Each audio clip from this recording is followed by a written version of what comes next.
তখন কি করি আমরা হাতের সময় দেখি যে কোনটা লিখতে কম সময় লাগবে, যেটা লিখতে কম সময় লাগবে সেটা আগে আনসার করে ফেলি, আর যেটা বেশি সময় লাগবে সেটা পরে আনসার করি, তাই না? সো এইভাবে তোমরা হচ্ছে সবসময় যখন ডিলেমায় পড়ে যাবা যে কোনটা করব, কোনটা রেখে কোনটা করব, তখন তুমি চিন্তা করবা, নিজের ব্রেনটা অ্যাপ্লাই করবা যে এখন কোনটা করা উচিত, কোনটা করা বেশি ম্যান্ডেটরি, সেটা আগে করো। ঠিক আছে ভাই? ওকে। কখনোই তোমাদের ধর্মীয় প্রার্থনা কখনোই যাতে আমার ক্লাসের জন্য কোনোভাবেই যাতে হ্যাম্পার্ড না হয়। ঠিক আছে ভাই? ওকে, আসো এই অঙ্কটা করি আমরা। তো এই অঙ্কটা পারবো আমরা? পারা তো উচিত, তাই না? 6টা ক্লাস নিয়ে ফেলছি, আজকে 7 নাম্বার ক্লাস। সো কারা কারা পারবো একটু লিখে দাও তো পারবো। ভাই আপনার গলায় কি হয়েছে? ভাই আমার গলায় একটু প্রবলেম হয়েছে, যার কারণে ঠান্ডা লাগছে, আর এখানে কন্টিনিউয়াস এসি চলে। প্যাসকেলের ত্রিভুজ ব্যবহার করে এইটার বিস্তৃতি নির্ণয় করতে হবে। তো প্যাসকেলের ত্রিভুজটা আমাদের মনে আছে তো না, যে প্রথমে থাকে 1, তারপরে 1 1, তারপর হচ্ছে 1 1, আর 1 আর 1 এর যোগফল হচ্ছে 2 1 1, 1 আর 2 যোগ করলে হয় 3, 2 আর 1 যোগ করলে হয় 3, এটা 1, এটা 1, 1 আর 3 যোগ করলে হয় 4, 3 আর 3 যোগ করলে হয় 6, 3 আর 1 যোগ করলে হয় 4, 1 1, মানে প্রত্যেকটা সারি 1 দিয়ে শুরু হবে, 1 এ শেষ হবে। 1 আর 4 যোগ করলে হবে 5, 4 আর 6 যোগ করলে হবে 10, 6 আর 4 যোগ করলে হবে 10, 4 আর 1 যোগ করলে হবে 5। এগুলো কিন্তু সব আমাদের আগের ক্লাসগুলোতে শেখানো হয়েছে। তো যেহেতু এখানে 5 আছে, 1 এর পর যেই সারিতে 5 চলে আসবে ততটুকু পর্যন্ত নিলেই হবে, এটাকে আর বেশি বিস্তার করার আমার দরকার নেই। এখানে যা আছে দ্বিতীয় পদে যখন তা চলে আসবে, n এর ভ্যালু 5, দ্বিতীয় পদে যখন 5 আসবে ততটুকু লিখলেই হবে। ঠিক আছে? এখন আমি কি করব, আরেকটা জিনিস খেয়াল করো, এখানে n এর ভ্যালু 5, তার মানে এটার বিস্তারে কয়টা পদ থাকবে বলো তো? একটা বেশি থাকবে, 6টা পদ থাকবে। দেখো এখানে 6টা আছে, 1 2 3 4 5। ঠিক আছে? ওকে, তাহলে এইটাকে আমরা কি লিখবো? 1 minus thrice x whole to the power 5।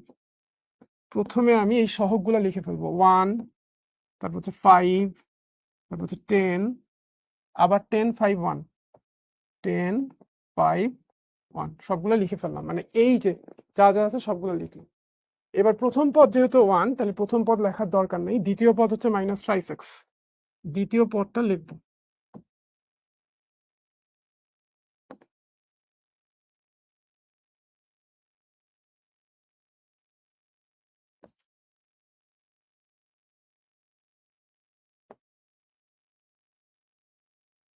ঠিক আছে? এবার দেখো দ্বিতীয় পদের উপরে পাওয়ার শুরু হবে 0 থেকে, 0 থেকে শুরু করে 1 বাড়তে থাকবে, 0 1 2 3 4 5, তারপরে মাঝখানে হবে যোগ। এবার হচ্ছে ক্যালকুলেশনটা করি। কোনো কিছুর উপরে পাওয়ার 0 থাকলে ভ্যালুটা 1ই হবে। এটা হচ্ছে মাইনাসের উপরে পাওয়ার বিজোড়, তাহলে মাইনাসটা থেকে যাবে, 3 minus 15x, মাইনাসের উপরে পাওয়ার জোড়, তাহলে মাইনাসটা ভ্যানিশ হয়ে যাবে। 3 এর উপরে স্কয়ার, 3 3 9, 9 10 90 x স্কয়ার, মাইনাসের উপরে পাওয়ার বিজোড়, মাইনাসটা থাকবে, 3 3 9, 3 9 27, 27 গুণন 10 হচ্ছে 270 x কিউব, মাইনাসের উপরে পাওয়ার জোড়, মাইনাসটা ভ্যানিশ হয়ে গেল। 3 টু দি পাওয়ার 4 এর ভ্যালু কত? 3 টু দি পাওয়ার 4 এর ভ্যালু হচ্ছে 81। 81 কে তুমি যদি 5 দিয়ে গুণ করো তাহলে আসবে হচ্ছে, 81 কে 5 দিয়ে গুণ করলে আসবে 405, 405 x টু দি পাওয়ার 4, মাইনাসের উপরে পাওয়ার বিজোড়, মাইনাসটা থেকে যাবে। 3 টু দি পাওয়ার 5 এর ভ্যালু সম্ভবত 243, আমি তাও একটু দেখে নিই। হ্যাঁ 243, ঠিক আছে 243। এটার সাথে আবার এটা কনফ্লিক্ট করে না, x টু দি পাওয়ার 5। ঠিক আছে, একটা দাগ দিয়ে দিই।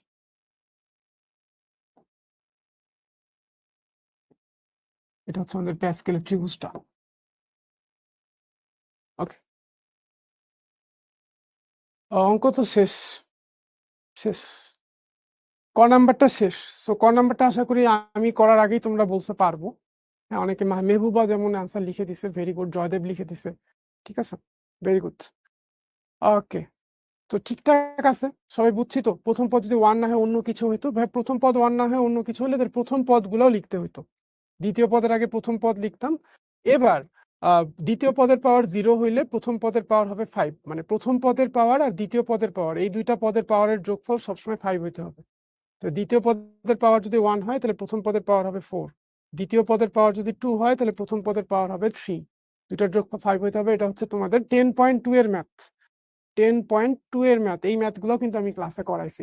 হয়তো তুমি এই ক্লাসটা প্রথম করতেছো, যার কারণে হচ্ছে তোমার কাছে এই প্রশ্নটা আসছে, বাট এই আনসারগুলো আমরা আগেই দিয়ে ফেলছি। ঠিক আছে, ওকে। এখন আসো এর বিস্তৃতিতে কে কিউবের সহগ 160 হলে এক্স এর মান নির্ণয় করো। এটাকে বিস্তার করব, কে কিউবের সহগ যদি 160 হয় এক্স এর মান নির্ণয় করো। এটা একটু দুই ভাবে করা যায়। একটা প্রসেস হচ্ছে একটু সহজ কিন্তু লেন্থি, আর একটা প্রসেস হচ্ছে একটু শর্ট, একটু ডিফিকাল্ট, বাট অ্যাকচুয়ালি বুঝলে ডিফিকাল্ট না, এটাই বেশি সহজ যদি তুমি বুঝো। ঠিক আছে, তো আসলে আমি সহজ, দুইটাই সহজ আমার কাছে। সো যেটা স্মার্ট প্রসেস ওই প্রসেসে করে। তো এইটার বিস্তৃতিতে আমরা ধরে নিই যে r+1 তম পদে কে কিউব যুক্ত পদ আছে। কততম পদে আছে এটা তো আমি জানি না। এটাকে বিস্তার করলে টোটাল কয়টা পদ থাকবে ভাই বলো তো? এটাকে বিস্তার করলে টোটাল 7টা পদ থাকবে, যেহেতু এখানে n এর ভ্যালু 6, 7টা পদ থাকবে, একটা পদ বেশি থাকে।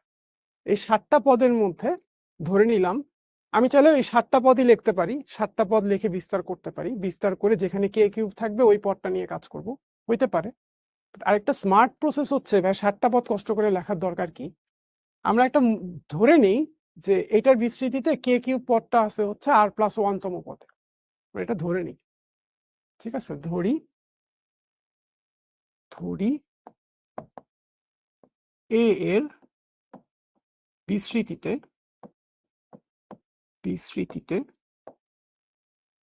r+1 তম পদে কে কিউব যুক্ত পদ আছে,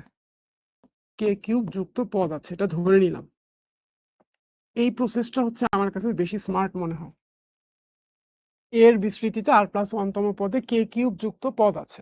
ঠিক আছে, তাহলে r+1 তম পদটা আসলে কত, চলো আমরা একটু দেখে নিই।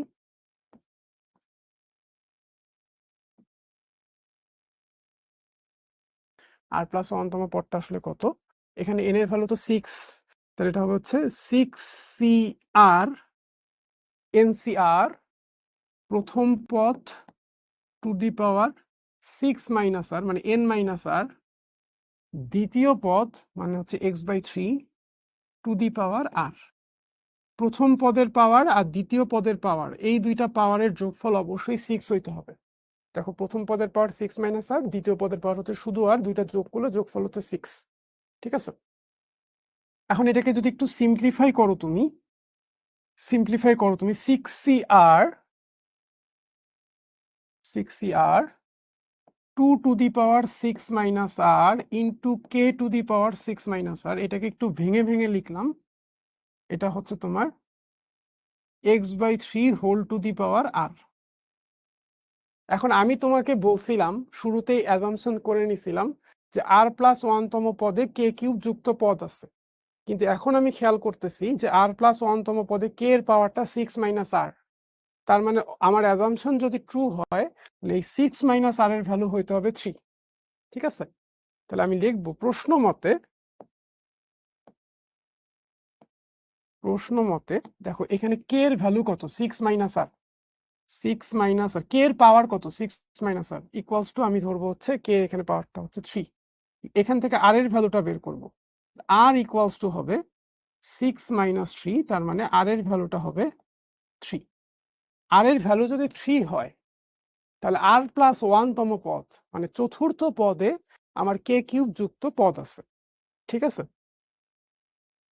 তাহলে r এর ভ্যালু যেহেতু 3, 3+1 বা 4তম পদ, 4তম পদটা কি হবে দেখো, 4তম পদটা এইখানে জাস্ট r এর জায়গায় আমি 3 বসাই দিব, 6c3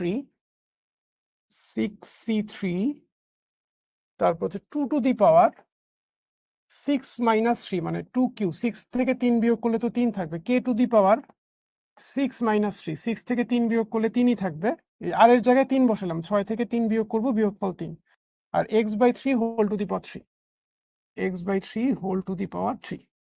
চতুর্থ পদটা হচ্ছে এইটা।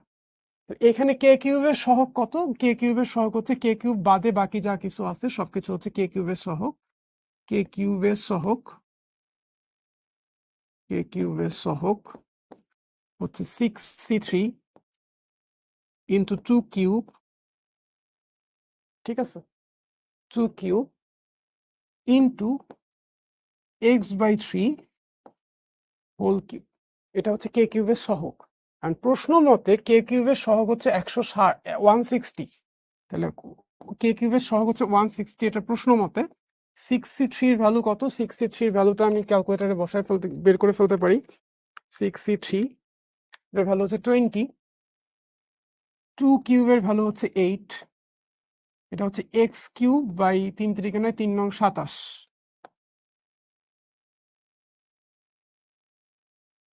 ঠিক আছে। এখন আসো 27 দিয়ে যদি আমি এটাকে গুণ করি, 160 গুণন 27, 160 গুণন 27 আসতেছে হচ্ছে, যেটা আসতেছে সেটাকে আবার 20 গুণন 8 দিয়ে ভাগ হবে, সেটাকে ভাগ হবে 20 গুণন 8 দিয়ে। একবারে এক্স কিউবের ভ্যালু পেয়ে যাবো আমি। এক্স কিউবের ভ্যালু আসতেছে এখান থেকে 27, ঠিক আছে। বুঝাই যাচ্ছে যে 20 গুণন 8 মানে 160, 160 160 কাটা যাবে, 27টাই পাশে আসলো। এক্স কিউবের ভ্যালু 27 বা x cube equals to 3 cube, 3 3 9 3 9 27, 3 কিউবের ভ্যালু হচ্ছে 27, 3 3 কাটা যাবে, পাওয়ারটা বেস দুইটা থাকলো, এক্স ইকুয়ালস টু 3। এক্স এর ভ্যালু আমাদের আসছে হচ্ছে 3। আমার আগেই তোমরা আনসার বের করে ফেলছো, নিচে আনসার বের করে ফেলছে। এটা আরো আরেকভাবেও করা যায়। হ্যাঁ, প্রথমেই বলে নিচ্ছি এটা আরেকভাবে করা যায়, বাট ওই প্রসেসটার থেকে এই প্রসেসটা আমার কাছে বেশি স্মার্ট মনে হয়। তোমার কাছে যেটা ভালো লাগে ওইভাবে করো, আনসারটা যেভাবেই করো না কেন 3 আসবে। সঙ্গটা কারা কারা বুঝছি একটু ভাইয়াকে জানাই দিও। আমাদের ক্লাসটা শেষ হতে একটু বেশি সময় লাগবে, 20 মিনিট বেশি সময় লাগবে। কারো যদি তাড়া থাকে চলে যেতে পারো, আর যদি কারো তাড়া না থাকে তাহলে থাকতে পারো। বি এর বিস্তৃতির প্রথম 5টা পদ নির্ণয় করে উক্ত বিস্তৃতির সাহায্যে এত এর মান 4 দশমিক স্থান পর্যন্ত নির্ণয় করে। এরকম একটা অঙ্ক কিন্তু এর আগেরটা তো দেখছি। সো এই অঙ্কগুলো কিন্তু খুবই ইম্পর্টেন্ট ফর এসএসসি এক্সাম। আগের সিকিউটাতেও 3 নাম্বার কোশ্চেনটা কিন্তু এটাই ছিল, এরকমই ছিল। তো এটার বিস্তৃতির প্রথম 5টা পদ নির্ণয় করতে বলছে, ঠিক আছে। বি বি মানে হচ্ছে তোমার 1 মাইনাস, বি মানে হচ্ছে তোমার 1 minus x/2 whole to the power 7, ঠিক আছে। ওকে, এটাকে যদি তুমি বিস্তার করো তাহলে এখানে প্রথম 5টা পদ লিখতে বলছে, সবগুলো লিখতে বলে নেই। তাহলে 7c0 প্লাস 7c0 7c1, ঠিক আছে, 7c2 7c3 7c4। এবার দ্বিতীয় পদটা হচ্ছে minus x/2 minus x/2 minus x/2 minus x/2 minus x/2। প্রথম পদ 1 হলে আর লিখার দরকার নেই। এবার এখানে যা আছে দ্বিতীয় পদের উপরে পাওয়ার সেটা হবে 2 3 4, সবগুলোর মাঝখানে প্লাস। প্রথম 5টা পদ লিখে ফেলছি আমরা। এবার এই ভ্যালুটা তো 1ই হবে অলওয়েজ, প্রথমটা সবসময় 1 হয়। এই প্রথম পদ যদি 1 হয়, বিস্তারের প্রথম পদটা 1 হয়। 7c1 এর ভ্যালু হচ্ছে 7, মাইনাসের উপরে পাওয়ারটা যেহেতু বিজোড় তাহলে এখানে মাইনাস থেকে যাবে। 7c1 এর ভ্যালু হচ্ছে 7 ইন্টু x/2 প্লাস 7c2 এর ভ্যালু কত? 7c2 এর ভ্যালু হইতেছে তোমার 7c2, এটার ভ্যালু হচ্ছে তোমার 21, মাইনাসের উপরে পাওয়ার জোর, মাইনাসটা ভ্যানিশ হয়ে যাবে, x²/4 মাইনাস 7c3 এর ভ্যালু হইতেছে তোমার 7c3 ভ্যালুটা হচ্ছে 35 x³/8। 7c4 এর ভ্যালুও সম্ভবত, হ্যাঁ 7c4 এর ভ্যালু 35 হবে। 35 x⁴/2⁴ মানে হচ্ছে 16 ডট ডট ডট ডট। এবার ক্যালকুলেট করো। 1 minus 7/2 into x plus 21/4 into x² minus 35/8 into x³ plus 35/16 into x to the power 4 plus dot dot dot dot. ঠিক আছে, ওকে, এখানে প্লাস দাও বা মাইনাস দাও ডাজন্ট ম্যাটার, যেহেতু দ্বিতীয় পদের আগে মাইনাস আছে, plus minus plus minus plus minus এইভাবে অল্টার করে দেখতে যাতে সুন্দর লাগে, তাই এখানে আমি একটা মাইনাস দিলাম, তবে প্লাস লিখলেও কোনো অসুবিধা ছিল না। ওকে, আর বি এর ভ্যালু কত? বি এর ভ্যালু হচ্ছে এটা 1 minus x by 2 whole to the power 7। So এটা হচ্ছে বিস্তারটা। প্রথম 5টা পদ বিস্তারের দেখাইলাম, প্রথম পদ, দ্বিতীয় পদ, তৃতীয়, চতুর্থ, পঞ্চম পদ। এবার এটার সাথে এইটাকে আমি ভ্যালুটা বের করব। ওকে ফাইন, তাহলে আমার কি করতে হবে? দেখো এখানে পাওয়ার 7 আছে, এটার উপরে পাওয়ার 7 আছে, পাওয়ার দুইটা মিলতে হবে। এবার আসো 1 minus x by 2 whole to the power 7 আমরা ধরে নিব 1 minus x by 2 whole to the power 7 equals to 0.995 whole to the power 7। এইটা, হ্যাঁ, এবার পাওয়ারটা উঠাই দিব যেহেতু দুইটা পাওয়ারই সেম, তাহলে বেস দুইটাও সেম হবে সূচকের নিয়মে 0.995। ঠিক আছে ভাইয়া, এখান থেকে আমরা এক্স বাই 2 এর ভ্যালু পাবো হচ্ছে 1 মাইনাস এটা 0.995, তাহলে পাচ্ছি 0.005। তাহলে এক্স এর ভ্যালু আমরা পাবো হচ্ছে 2 দিয়ে গুণন, 2 দিয়ে গুণলে 0.01। তাহলে এক্স এর ভ্যালু আমরা পাচ্ছি 0.01। এখন যেটা করব আমরা হচ্ছে 0.01 ভ্যালুটা এখানে বসাই দিব, এখানে বসাই দিব। তাহলে এক্স এর জায়গায় 0.01 বসায় বাকি কাজটাকে আমরা নিজেরা করতে পারবো কি পারবো না?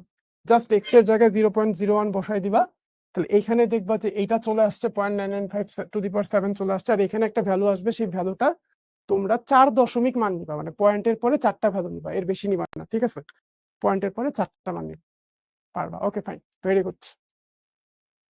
অ্যাকচুয়ালি ভাই ম্যাথ পারতে গেলে তোমার কনফিডেন্সও থাকতে হবে। আমাদের মধ্যে অনেক স্টুডেন্টই আছে যারা হচ্ছে ম্যাথ ক্লাস ঠিকঠাক করি, নোট খাতা তৈরি করি, প্র্যাকটিস করি, কিন্তু ল্যাক অফ কনফিডেন্সে ভোগার কারণে পরীক্ষার আগে মনে হয়েছে পারবো না, একটা নার্ভাসনেস কাজ করে। বাট যারা হচ্ছে কনফিডেন্ট থাকে সবসময়, তাদের কাছে পরীক্ষা একটা ফান। ঠিক আছে, এসএসসি পরীক্ষা যখন আমি দেই আমার আনন্দে ঘুম আসতো না, আমার কাছে মনে হতো কখন পরীক্ষা দিতে যাব, পরীক্ষা দিয়ে এসে এই চ্যাপ্টারটা এই সাবজেক্টটা আর কখনো পড়তে হবে না। আমার প্রিপারেশন এতটাই ভালো ছিল, ইভেন আমার যখন রেজাল্ট যেই দিন হয় এসএসসি পরীক্ষার, সেই দিন সবাই তো স্কুলে গেছে রেজাল্ট আনতে, আমি বাসায় ছিলাম, আমি জানতামই আমি এ প্লাস পাবো। ওকে ফাইন, বাসায় ছিলাম, যেটা আমি জানি রেজাল্ট, সেটা আনতে যাওয়ার জন্য স্কুলে যাওয়ার দরকার কি, শুধু শুধু গাড়ি ভাড়া নষ্ট।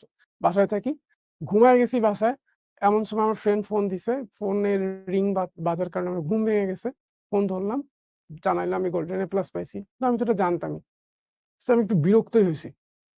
ঠিক আছে, সো সবাইকে বলবো ভাই সবসময় কনফিডেন্ট থাকবা, অলওয়েজ কনফিডেন্ট থাকবা। কনফিডেন্স কিন্তু তোমার গেম চেঞ্জার। ঠিক আছে, এই অঙ্কগুলা, এই যে সিকিউ এমসিকিউ যে সলভ করা, এটা আমার পুরাটাই আমার মনের ইচ্ছার বিরুদ্ধে। আমার কাছে মনে হয় যে এর ফলে না আমার স্টুডেন্টরা আমার উপর খুব বেশি ডিপেন্ডেন্ট হয়ে যায়। কখনোই কখনোই খুব বেশি ডিপেন্ডেন্ট হওয়া যাবে না, নিজের প্র্যাকটিস নিজেকে করতে হবে। তোমরা কি শিখো অ্যাপে এই চ্যাপ্টারের প্র্যাকটিস বই পেয়ে গেছো কি পাও নাই? আমাকে একটু জানাও তো। শিখো অ্যাপে এই চ্যাপ্টারের প্র্যাকটিস বুক পাইছো কি পাও নাই? সাইব বলছে আমার সাথে কথা বলতে চাও। ওকে ভাই সাইব, তুমি আমাকে নক দিও। আমার ফেসবুক আইডি হচ্ছে সৌরভ সাহা বাংলায় লেখা। তুমি আমাকে প্রথমেই সবাইকে একটু বলে দেই, ফেসবুকে এমন কাউকে যদি তুমি নক দাও যে তোমাকে চেনে না কিন্তু তুমি তাকে চেনো, তাহলে অবশ্যই তুমি আগে তোমার পরিচয়টা দিবা যে ভাই আমি এসএসসি 26 ব্যাচ শিখো স্টুডেন্ট, আমি অমুক স্কুলের স্টুডেন্ট, আপনার সাথে কিছু কথা আছে, কথাটা হলো এইটা। অনেকে বলো যে ভাই আপনার সাথে একটু কথা বলতে চাই, বলে আর কথাটা বলো না, আমি ফুল কথাটা তুমি বলে দিবা। বলে দেওয়ার সাথে সাথে আবার রিং দেওয়া শুরু করবা না। ঠিক আছে, আমি তো সবসময় ফেসবুকে থাকি না, যখন ঢুকবো যখন দেখবো আমি অবশ্যই রিপ্লাই দেওয়ার চেষ্টা করবো। ওকে, সো বাকিটা শেষ করি।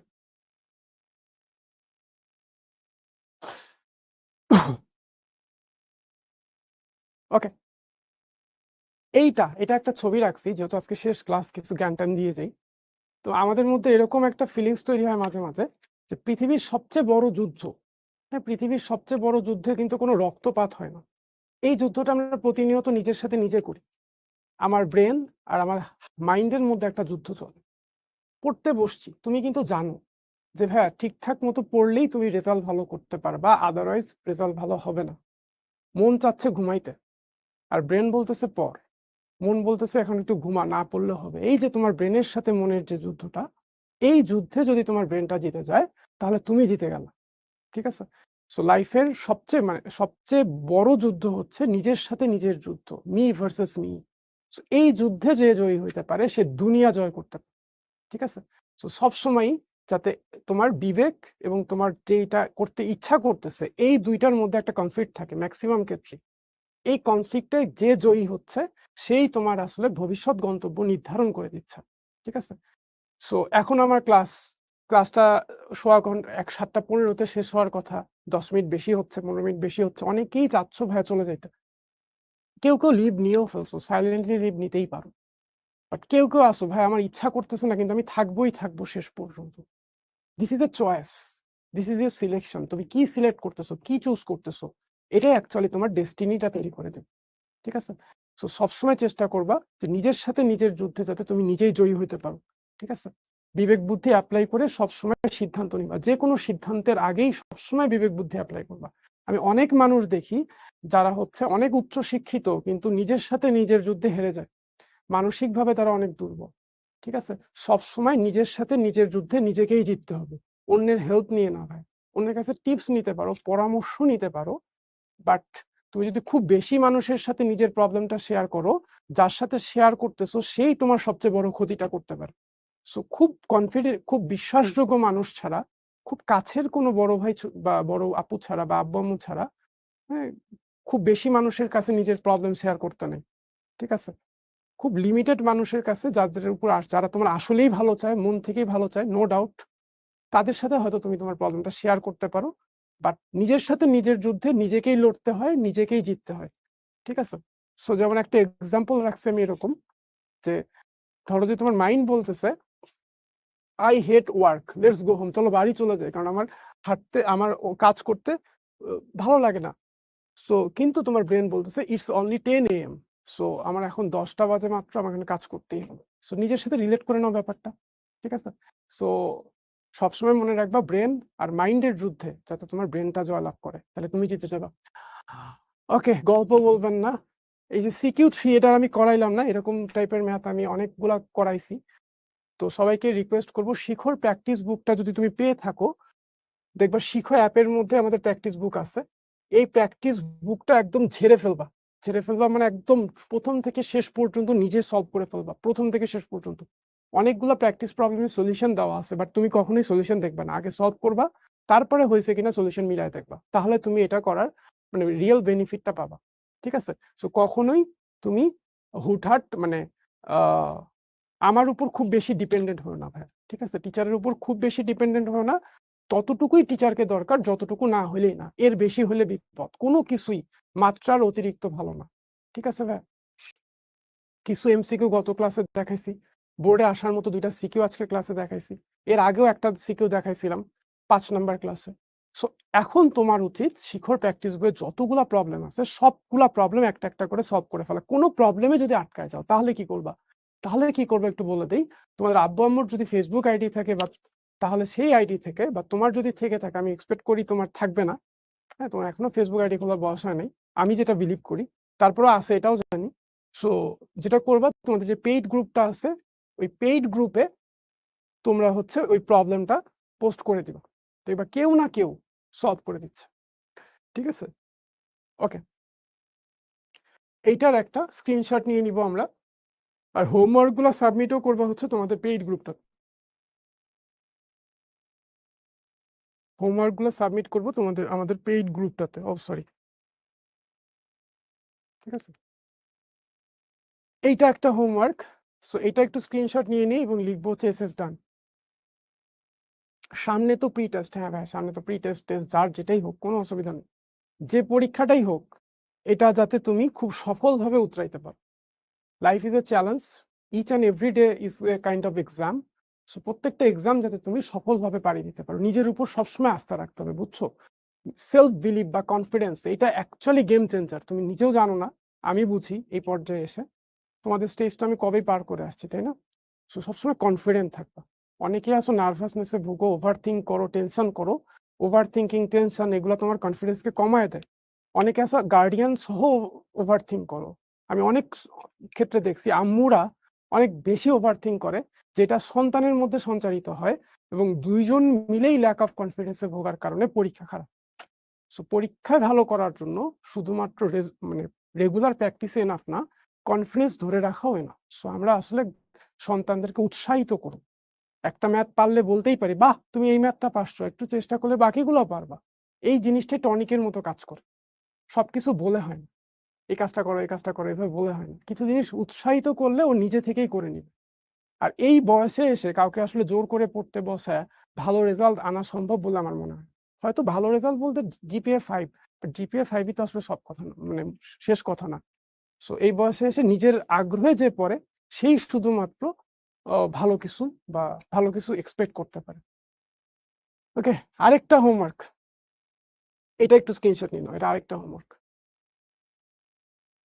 সো লাইফে অলওয়েজ ভয়হীনভাবে চলবা। অন্তর্ভাবে বলে না fearless fighter? Life is a war. হ্যাঁ, এটা একটা যুদ্ধ। সো ফাইটার হও এবং ফিয়ারলেস ফাইটার হও। তুমি যদি যুদ্ধ করতে নেমে সবসময় মৃত্যু ভয়ের কথা চিন্তা করো, মৃত্যু ভয়ে ভুগতে থাকো, তাহলে তুমি যুদ্ধে ইজিলি হেরে যাবে। সো যুদ্ধে জিততে গেলে ভয় রাখা যাবে না। ঠিক আছে? ওকে, বুঝতেই পারতেছো তোমাদের নেক্সট কোর্সে লক্ষ্য জিপিএ 5 কোর্সে অ্যাডমিশন চলতেছে। যারা হও নাই হয়ে নিও। একটা ছোট্ট গল্প দিয়ে শেষ করব ক্লাসটা।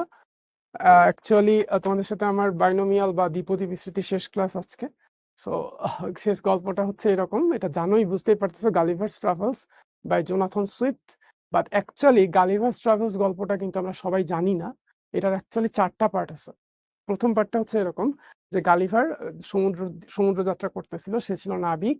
তো কোনো কারণে দুর্ঘটনা কবলে পড়ে সেই তার জাহাজটা ডুবে যায় এবং সে ভাসতে ভাসতে লিলিপুটদের দেশে চলে যায়, যেখানে প্রত্যেকটা মানুষ প্রায় ৬ ইঞ্চি লম্বা। মানে তার কাছে একদমই খেলনা। হ্যাঁ, ছোট্ট, প্রত্যেকটা মানুষ অনেক ছোট ছোট। এদের সাথে সে থাকে। এরা তাকে প্রথমে বন্দি করে, এই বিশাল দৈত্যটাকে, গালিভারকে তাদের কাছে মনে হয় বিশাল দৈত্য, তাকে বন্দি করে। পরবর্তীতে তাদের সাথে সখ্যতা তৈরি হয়। সেই লিলিপুটদের দ্বীপের সাথে আরেকটা শত্রু দ্বীপের যুদ্ধ হয়, যেই দ্বীপে গালিভার অংশগ্রহণ করে এবং গালিভারের সহায়তায় তারা জিতেও যায়। কিন্তু পরবর্তীতে এই লিলিপুটদেরই কারোর সাথে তার শত্রুতা তৈরি হয়। শত্রুতা তৈরি হওয়ার কারণে সে হচ্ছে পরবর্তীতে দ্বীপটা ছাড়তে বাধ্য হয়। এরপর সে আরেকটা আবার কোনো একটা সমুদ্র যাত্রায় সে হচ্ছে আবার দিক হারায় চলে আসে। দ্বিতীয় পার্ট, এটা সেকেন্ড পার্ট। প্রথম পার্টটা তো তোমরা সবাই জানতা। সেকেন্ড পার্টে হচ্ছে তোমার এরকম হয়, সে আরেকটা দ্বীপে যায়, যেই দ্বীপের মানুষগুলা প্রায় ৬০ ফিট লম্বা। মানে তাদের কাছে, ওই দ্বীপের মানুষগুলার কাছে গালিভার হচ্ছে খেলনার মতো। মানুষগুলা গালিভারের কাছে মনে হচ্ছে যেন দৈত্য। উল্টাটা, আগের ঘটনার ঠিক রিভার্স। এদের সাথেও গালিভারের সদ্ভাব হয়, সেখানে সে অনেকদিন থাকে। এরপর সে চলে যায়। আবার সে কোনো না কোনো ভাবে বাড়ি ফেরে। বাড়ি ফেরার ইয়েটা ছিল এরকম যে সেকেন্ড যে জায়গাটাতে যায়, ওই জায়গা থেকে কোনো একটা পাখি তাকে তুলে নিয়ে যেয়ে তার বাড়ির কাছে বা কোনো একটা সমুদ্রে ফেলে দেয়, যেখান থেকে সে একটা জাহাজের সাহায্যে বাসায় ফেরে আরকি। ওই দ্বীপটাতে যখন সে ছিল দৈত্যাকার মানুষগুলার সাথে, ওইখানে তার কিছু বিপদও হইতো। মানুষগুলা তাকে নিয়ে খেলতো। রানীর খেলার পুতুল ছিল সে। আবার আ সে একবার বিপদেও পড়ছিল। যেহেতু বড় বড় দৈত্যাকার মানুষ, এখানে পশু-পাখিও বড় বড় দৈত্যাকার। একটা ব্যাঙের সাথে সে হচ্ছে যুদ্ধে জড়ায় গেছিল এবং সে খুব বিপদে পড়ে গেছিল। মৃত্যু ভয়ে পড়ে গেছিল। তো ওইখান থেকে সে আবার বাড়ি ফেরে। আবার সে হচ্ছে সমুদ্র যাত্রায় তার তার যে ক্রু গুলা, মানে সমুদ্রের জাহাজের যে অন্যান্য নাবিকরা ছিল, তাদের সাথে কোনো একটা মানে তার সাথে মত পার্থক্য হওয়ার কারণে গালিভারকে তারা জাহাজ থেকে ফেলে দেয়। সে সেখান থেকে আবার আরেকটা দ্বীপে যায়, যে দ্বীপের মানুষজন ছিল একটু সায়েন্টিফিক মাইন্ডেড, খুবই বিজ্ঞান মনস্ক। এতটাই বিজ্ঞান মনস্ক, সেই দ্বীপটা ছিল উড়ন্ত একটা দ্বীপ। হ্যাঁ, ম্যাগনেটিক ফিল্ডের সাহায্যে সেই দ্বীপটা উপরে ভাসমান থাকতো সবসময়। এবং এই দ্বীপের মানুষজন সবসময় বিজ্ঞান নিয়ে চিন্তা করতো, এবং এতটাই বিজ্ঞান নিয়ে চিন্তা করতো যারা স্বাভাবিক জীবনযাত্রা থেকে অনেক দূরে সরে গেছিল। তাদেরকে স্বাভাবিকভাবে কোনো কিছু বললে তারা বুঝতো না। তাদের বিজ্ঞান চর্চাটা ছিল হচ্ছে বাস্তবতার প্রেক্ষিতে অনেক বেশি অ্যাডভান্সড। অতটা অ্যাডভান্সমেন্টেরও হয়তো তো ওই মুহূর্তে দরকার ছিল। এবং লাস্ট স্টেজে যে গালিভার আরেকটা দেশে পৌঁছায়, সেই দেশটাতে হচ্ছে মানুষ, সেই দেশে এক ধরনের অদ্ভুত প্রাণী ছিল যারা দেখতে ঘোড়ার মতো। তো এরা খুবই শান্তশিষ্ট এবং খুবই যুক্তিবাদী আরকি। তো এইখানে সে হচ্ছে প্রকৃত শান্তিটা খুঁজে পায়। তো ৪ টা পার্ট তোমাদেরকে আমি ইন্সপায়ার করব, এই গল্পের বইটা যদি পড়ার সুযোগ পাও। প্রথম পার্টটা তোমরা সবাই জানো, লিলিপুটের দেশে। বাট বাকি ৩ টা পার্টও পড়ে ফেলো, অনেক মজার। এবং অ্যাকচুয়ালি এই বইটা কিন্তু পৃথিবী বিখ্যাত একটা সাহিত্যকর্ম এবং এই গালিভার্স ট্রাভেলস এটা অ্যাকচুয়ালি একটা ব্যঙ্গাত্মক রাজনৈতিক উপন্যাস। এটা হচ্ছে পলিটিক্যাল স্যাটায়ার বলে এটাকে, যে সমসাময়িক সময়ে ব্রিটেনে যে পলিটিক্স গুলা চলতো, রাজপরিবার যেভাবে শাসন করতো, এটার এগেইনস্টে সে হচ্ছে একটা ব্যঙ্গাত্মক উপন্যাস লিখছে, যেটার বিভিন্ন ঘটনাবলীর মাধ্যমে অ্যাকচুয়ালি ব্রিটেন সরকারকে বা ওই সময়ের সরকারকে সে হচ্ছে ব্যঙ্গ করছে আর কি। ঠিক আছে, ওকে, তাহলে ভাই এই পর্যন্তই আজকের ক্লাসটা। সো যেহেতু শেষ ক্লাস, সবাইকে একটু বলে যাই যা যা শিখছি আমরা সবকিছু নোট খাতায় নোট করে রাখবো, যাতে করে আমাদের পরবর্তীতে পরীক্ষাগুলোর আগে আমরা যাতে প্রপারলি রিভিশন দিয়ে যেতে পারি।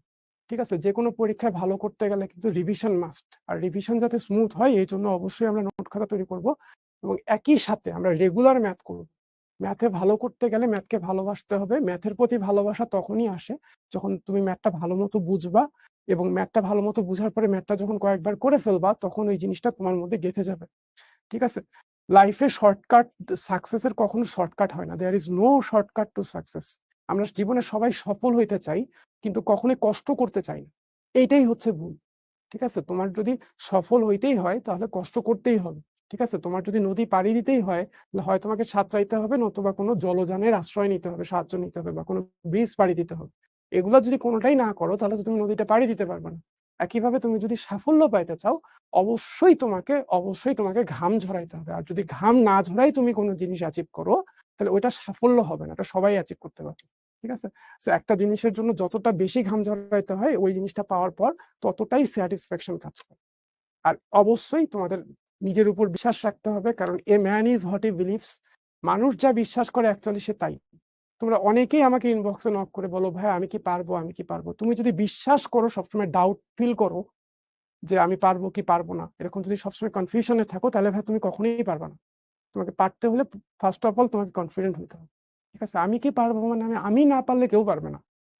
পরীক্ষা হলে আমার যখন কোনো প্রশ্ন আসতো যে প্রশ্নটা আমি পারতেছি না, আমার কাছে কেন জানি আমার সাবকনশিয়াস মাইন্ড বলতো যে এইটা আমি পারতেছি না, দ্যাট মিনস হচ্ছে এই ক্লাসের কেউ পারবেন। আমার পরে মিলায় দেখতাম আসলে মোস্ট অফ দ্য কেসে তাই হতো। দুইজন পারতো, আমার থেকে বেটার স্টুডেন্ট ছিল আমার ক্লাসে দুইজন, ওরা দুইজন পারতো, বাট অন্যরা পারতো না।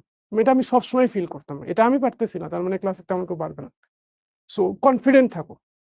পরীক্ষা হলেও পরীক্ষা দিতে যে অনেক সময় প্রশ্নে ভুল থাকে, এটা থাকে ওটা থাকে, তুমি হয়তো ভাবতেছো এটা তোমার সাথেই ঘটতেছে, এমনটা না, সবার জন্য এটা। ঠিক আছে, ওকে ফাইন, তাহলে ভাইয়া মনে রাখবা, a man is what he believes, মানুষ যা বিশ্বাস করে সে তাই। তো তোমার বিশ্বাস যাতে তোমাকে সাফল্যের পথে আগায় নিয়ে যেতে পারে। আজকে এ পর্যন্তই, সবাই আমার জন্য দোয়া করো যাতে সুস্থ হয়ে যায় তাড়াতাড়ি। ওকে ফাইন, ভালো থাকো, দেখা হবে লক্ষ্য জিপিএ 5 এ।